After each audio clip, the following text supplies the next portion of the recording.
Star India one मध्ये आपलं स्वागत आहे। पाहूया आजची प्रमुख माहिती। गरिबांवर कारवाई, धनदांडग्यांना अभय। शेवगाव नगर परिषदेच्या अतिक्रमण मोहिमेवर वंचित बहुजन आघाडीचा सवाल। सोनारपेठ, जैन गल्ली, मोची गल्ली व धर्मशाळा परिसरातील अतिक्रमणांवर कारवाई का थांबली? मुख्याधिकाऱ्यांना न्यायालयीन लढ्याचा इशारा। शेवगाव नगर परिषदेने अतिक्रमण हटाव मोहिमेदरम्यान गोरगरिबांच्या अतिक्रमणांवर कठोर कारवाई केली। मात्र शहरातील धनदांडग्यांच्या अतिक्रमणांवर कारवाई करण्याची वेळ येताच ही मोहीम थांबवण्यात आल्याचा आरोप करत वंचित बहुजन आघाडीने नगर परिषदेच्या भूमिकेवर तीव्र नाराजी व्यक्त केली आहे। नगर परिषदेच्या मुख्याधिकारी विजया घाडगे यांनी सोनारपेठ, जैन गल्ली, मोची गल्ली व धर्मशाळा परिसरातील अतिक्रमणधारकांना अतिक्रमण काढण्यासाठी 21 दिवसांची मुदत दिली होती। मात्र तब्बल 2.5 महिने उलटल्यानंतरही संबंधित भागातील अतिक्रमणे कायम असून ना नगर परिषदेने कारवाई केली ना संबंधितांनी स्वखुशीने अतिक्रमणे हटवली असा आरोप करण्यात आला आहे। यामुळे अतिक्रमण हटाव मोहीम केवळ गोरगरिबांपुरतीच मर्यादित होती का असा प्रश्न नागरिकांमध्ये उपस्थित होत असल्याचे वंचित बहुजन आघाडीचे राज्य उपाध्यक्ष प्राध्यापक किसन चव्हाण यांनी म्हटले आहे। सामाजिक न्यायाच्या तत्वानुसार गरीब आणि श्रीमंत यांच्याशी समान वागणूक दिली गेली पाहिजे।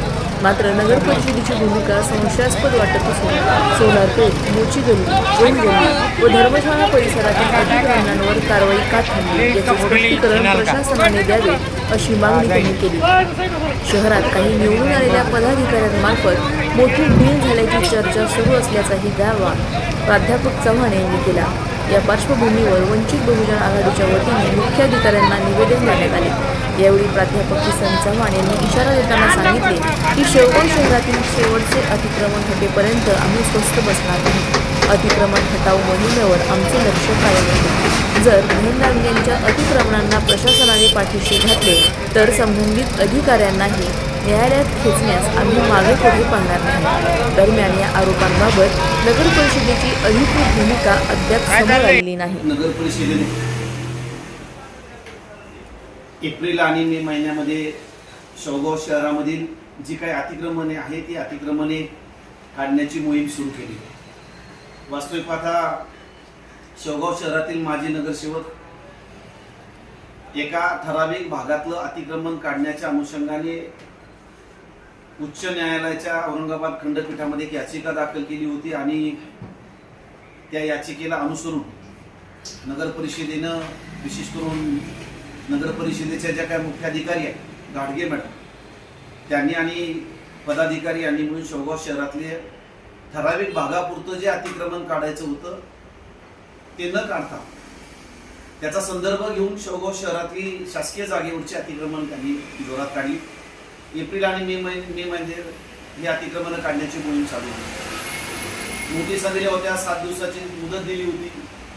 रस्त्यावरती अतिक्रमण गोरगरीब लोकांची होती, कोणी टपरी चालक होतं, छोटे मोठे व्यावसायिक अतिक्रमण करून अनेक वर्षांपासून आपली उपजीविका कुटुंबाचा उदरनिर्वाह ते भागवत। 7 दिवसाची मुदत दिली, अतिक्रमण जर काढली नाही तर ती त्यांनी JCB आणून सगळी अतिक्रमण त्यावेळी देखील शहरातल्या आम्ही सगळ्यांनी संबंधित जी अतिक्रमण काढत होते त्याला आम्ही विरोध केला। तो विरोध याच्यासाठी होता की अतिक्रमण काढण्याच्या अगोदर तुमच्याकडे अतिक्रमण धारकांचं पुनर्वसन करण्यासाठीचा बी प्लॅन काही आहे का? कारण अगोदरच मागच्या वर्षी रस्त्याच्या कडेची असणारी जी अतिक्रमण ती शासनाने काढली तेव्हा देखील सगळ्या या व्यावसायिकांच्या कंबरड मोडलं होतं, हे रस्त्यावरती आली होती। आता परत वर्षभरानंतर थोडीफार स्थितीस्थावर झालं होतं, परंतु नगर परिषदेने ती अतिक्रमण सगळी काढली आणि जे छोटे छोटे वर्षानुवर्षापासून 50-50, 60-60 वर्षापासून जे अतिक्रमण धारक होते त्यांची अतिक्रमण काढली ते रस्त्यावरती आहे। आम्ही 5 दिवस आंदोलन केलं। आम्ही अतिक्रमण काढण्याच्या विरोधामध्ये नाही आहोत, अतिक्रमण निघालं पाहिजे, परंतु अतिक्रमण काढत असताना त्याचं पुनर्वसन झालं पाहिजे, तुमच्याकडे बी प्लॅन असला पाहिजे। तुम्ही इथं गाळे बांधून त्यांना तुम्ही चालवायला द्यायला पाहिजे, परंतु तसा कोणताही प्लॅन नगर परिषदेकडे नसताना त्यांनी सर्रास फक्त जे रस्त्याचे अतिक्रमण होती उजाड करायची, ओसाड करायची, तोडून टाकायची, म्हणजे फक्त मोडायचं काम केलं नगर परिषद। सगळी अतिक्रमण निघालीत का तर आमचा आक्षेप आहे त्याच्यावर। आम्ही बघतोय की एप्रिल आणि मे महिन्यामध्ये गरिबांची अतिक्रमण काढली, त्याच्यानंतरची जी अतिक्रमण आहे मोची गल्ली असेल, जैन गल्ली असेल, सोनारपेठ असेल, या भागातल्या व्यावसायिकांनी ही मोठी धनदांडग्यांची अतिक्रमण त्यांना त्यांनी नोटिसा दिल्या. माझ्याकडे पत्र आहे. नगर परिषदेनं त्यांना पत्र दिलेलं आहे, नोटिसा दिल्या आणि 8 जूनला त्यांनी भूमी अभिलेख कार्यालयाला एक पत्र दिलेलं आहे नगर परिषदेने की शेवगाव नगर परिषद शेवगाव अतिक्रमण मोहीम चालू आहे. शेवगाव नगर परिषद हद्दीतील मूची गल्ली, सोनारपेठ, जैन गल्ली रस्त्याच्या व धर्मशाळा येथील नाल्यावरील अतिक्रमण काढण्याच्या अनुषंगाने आराखड्यानुसार 9 मीटर आहे आणि सोनारपेठ हा रस्ता 12 मीटर इतका आहे. अतिक्रमणे काढत वेळेस नागरिक प्रशासनाची उजत राहतात, त्यामुळे तुम्ही आम्हाला हद्द पुन्हा निश्चित करून द्या, अशा पद्धतीचं पत्र 8 जूनला नगर परिषदेने भूमी अभिलेख कार्यालयाला दिलं.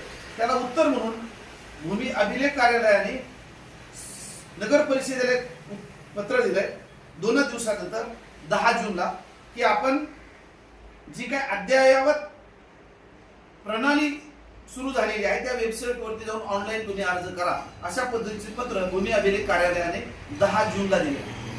मी परवा नगर परिषदेच्या मुख्याधिकारी गाडगे मॅडम यांना फोन केला आणि त्यांना सांगितलं की तुम्ही जी काही मोहीम सुरू केली होती अतिक्रमण काढण्याची, तुम्ही सोनारपेठ जैन गल्लीला 21 दिवसाची मुदत दिली होती. आता 21 दिवस नाही, पावणे 2 महिने झाले. 1 इंचही अतिक्रमण स्वतःहून त्या लोकांनी काढलेलं आहे, त्या व्यावसायिकांनी. आपण देखील त्याच्यावरती काही कारवाई केली नाही. आपणही गुंफळून गप्प आहे. प्रकार काय ते म्हणलं आम्ही भूमी अभिलेखला पत्र दिलं. जेव्हा भूमी अभिलेखला पत्र दिलं त्यांचं उत्तर असं आलं नाही असं ते म्हटल्या, तेव्हा आम्ही भूमी अभिलेखच्या कार्यालयाशी बोलू. ते म्हणले 10 जूनला आम्ही त्यांना पत्र दिलेलं आहे. परत आम्ही मॅडमला विचारलं तर मॅडम म्हणल्या ते पत्र आमच्या कार्यालयात प्राप्त झालेलं नाही. म्हणजे पावणे 2 महिने झालेले आहे. भूमी अभिलेखवाले म्हणतात आमच्या जावक रजिस्टरला नोंद आहे. आमच्या कार्यालयात एक व्यक्ती जो नगर परिषदेमध्ये ते पत्र दिलेलं आहे आणि नगर परिषदेच्या मुख्याधिकारी म्हणतात की आमच्याकडे या पत्राची नोंदच नाही. मला असं वाटतं की हा लोकांना मूर्ख बनवण्याचा कार्यक्रम या ठिकाणी मुख्याधिकारी आणि नगर परिषद करत आहे. आम्ही सामाजिक न्यायाची लढाई लढणारी माणसं आहोत. जो गरिबाला न्याय आहे.